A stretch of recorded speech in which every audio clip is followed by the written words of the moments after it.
Matthew 9. And he entered into a ship, and passed over, and came into his own city. And behold, they brought to him a man sick of the palsy, lying on a bed. And Jesus, seeing their faith, said unto the sick of the palsy, Son, be of good cheer, thy sins be forgiven thee.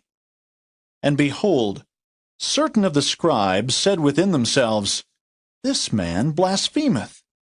And Jesus, knowing their thoughts, said, Wherefore think ye evil in your hearts? For whither is easier to say, Thy sins be forgiven thee? Or to say, Arise and walk? But that ye may know that the Son of Man hath power on earth to forgive sins, then saith he to the sick of the palsy, Arise, take up thy bed, and go unto thine house.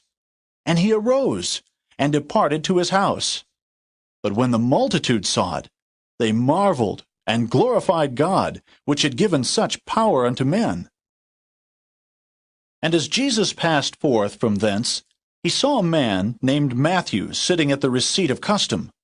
And he saith unto him, Follow me. And he arose and followed him.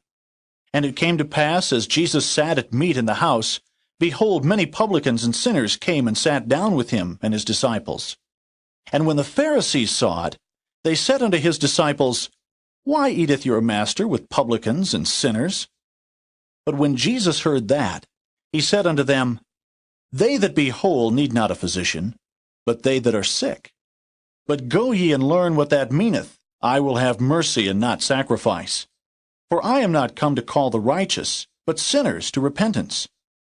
Then came to him the disciples of John, saying, Why do we and the Pharisees fast oft, but thy disciples fast not?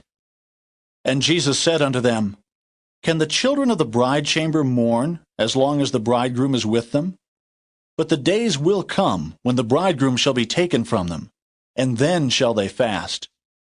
No man putteth a piece of new cloth unto an old garment, for that which is put in to fill it up taketh from the garment, and the rent is made worse. Neither do men put new wine into old bottles, else the bottles break, and the wine runneth out, and the bottles perish. But they put new wine into new bottles, and both are preserved. While he spake these things unto them, behold, there came a certain ruler and worshipped him, saying, My daughter is even now dead, but come and lay thy hand upon her, and she shall live.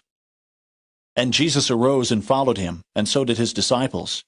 And behold, a woman which was diseased with an issue of blood 12 years came behind him and touched the hem of his garment.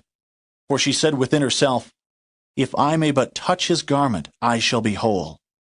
But Jesus turned him about, and when he saw her, he said, Daughter, be of good comfort. Thy faith hath made thee whole. And the woman was made whole from that hour. And when Jesus came into the ruler's house, and saw the minstrels and the people making a noise, he said unto them, Give place, for the maid is not dead, but sleepeth. And they laughed him to scorn. But when the people were put forth, he went in, and took her by the hand, and the maid arose. And the fame hereof went abroad into all that land.